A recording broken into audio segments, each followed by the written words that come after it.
YouTube start చేసిన ప్రతి ఒక్కరికి స్టార్టింగ్ కెమెరా ఫియర్ ఉంటుంది. పెద్ద పెద్ద యూట్యూబర్స్ ప్రతి ఒక్కరు ఈ స్టేజ్ నుంచే వచ్చారు. ఇప్పుడు మీరు ఫీల్ అయ్యే ప్రతి ఒక్కటి వాళ్ళు కూడా ఫీల్ అయ్యారు ఒకప్పుడు.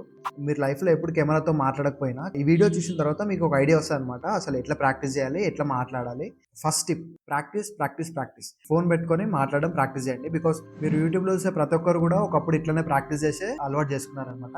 ఇది ఎవరికి కూడా పుట్టుకతో వచ్చే స్కిల్ అయితే కాదు. మీరు కూడా కెమెరాతో మాట్లాడుతూ ప్రాక్టీస్ చేస్తేనే వస్తుంది. డైలీ 5 minutes ప్రాక్టీస్ చేయండి. లైక్ ఎవరు లేనప్పుడు లేకపోతే ఉన్నా సరే వాళ్ళకి వెళ్ళి చెప్పేసేయండి, నేను ఇట్లా కెమెరాతో ఒక బ్లాగ్ రికార్డ్ చేస్తున్నా, సంథింగ్ ఏదో ఒకటి చెప్పేసి మీరు ప్రాక్టీస్ చేయండి. లేదా నార్మల్గా వాళ్ళు ఎవరు లేని టైంలో డైలీ 5 minutes ప్రాక్టీస్ చేస్తూ ఉంటారు. సెకండ్ పాయింట్ వచ్చేసరికి రికార్డ్ చేసేటప్పుడు మీ వీడియో క్లిప్ని మీరు చూడకండి, అటు సైడ్ మలిపేసేయండి, లేకపోతే బ్యాక్ కెమెరాతో వీడియో రికార్డ్ చేయండి.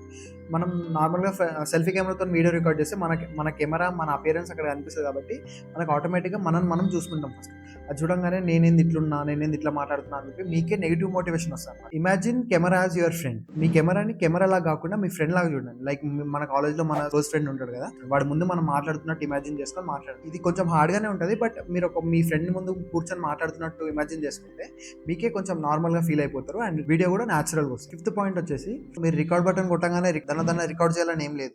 రికార్డ్ బటన్ కొట్టి పర్లేదు, ఒక 1-2-3 minutes లేట్ అయితే ఏం పర్లేదు. మీరు రికార్డ్ కొట్టి నిదానంగా వచ్చి కూర్చొని ఎనర్జీ తెచ్చుకోవాలన్నమాట. మనం ఎవరికి స్టార్టింగ్ నుంచి అట్లా రాదు. So take your time, right your script. అంటే వీడియో రికార్డ్ చేసే ముందే మీ స్క్రిప్ట్ ప్రిపేర్ చేసుకోండి. స్క్రిప్ట్ కూడా వర్డ్ బై వర్డ్ అవసరం లేదు, జస్ట్ పాయింటర్స్ ఉంటే చాలు. లైక్ ఇప్పుడు నా దగ్గర స్క్రిప్ట్ ఉంది ప్రజెంట్, ఆ స్క్రిప్ట్ చూసుకుంటూనే చెప్తున్నా. స్క్రిప్ట్ ఉంటే ఏమైతే అంటే మనం డివియేట్ అయినా సరే స్క్రిప్ట్లో పాయింట్ చూసి మనం మళ్ళీ ఆ లైన్లోకి వచ్చేసామన్నమాట.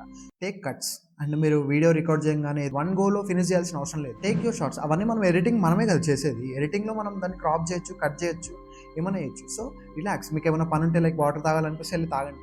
అండ్ చాలామంది ఏం చేస్తారంటే మిస్టేక్స్ చేసినా కూడా ఫస్ట్ నుంచి రికార్డింగ్ చేస్తారు. మిస్టేక్ చేస్తే ఒక 3 seconds గ్యాప్ తీసుకోండి అండ్ మళ్ళీ స్టార్ట్ చేయండి. Hand gestures. అండ్ మీరు ఏదైనా ఎక్స్ప్లెయిన్ చేయాలనుకుంటే హ్యాండ్ గెస్చర్స్ వాడండి. హ్యాండ్ గెస్చర్స్ ఉంటే ఏంటంటే యూజర్స్కి ఈజీగా కన్వే అవుతుంది అండ్ మీరు న్యాచురల్గా ఉన్నట్టు కనిపిస్తుంది. ఫైనల్ టిప్ వచ్చేసి బీ హానెస్ట్. ప్రతి ఒక్క వ్యూవర్కి మీరు దేంట్లో ఎక్స్పర్ట్, దేంట్లో కాదు, ఇది స్క్రిప్టెడా కాదా అనేది ప్రతి ఒక్కరు తెలుసు అనమాట. వచ్చిన టాపిక్ పైన వీడియోస్ చేయండి. మీకు తెలియని టాపిక్స్ పైన అవసరం లేదు మనం ఫేక్ కంటెంట్ క్రియేట్ చేసి వ్యూవర్స్ని కోల్పోవడం అవసరం లేదు. మీకు ఎంతవరకు తెలుసో అంతవరకే చెప్పండి అండ్ ఫ్యాక్ట్సే చెప్పండి. లైక్ ఉన్నది లేనట్టు, లేనిది ఉన్నట్టు చెప్తే మీరు మీ వ్యూవర్స్ని లాస్ అవుతారు. మీకు ఒక యూజర్ మిమ్మల్ని ట్రస్ట్ చేయడు, ఎందుకంటే మీ ఫేస్లోనే కనిపిస్తుంది అది జెన్యూనా కాదా అనేది.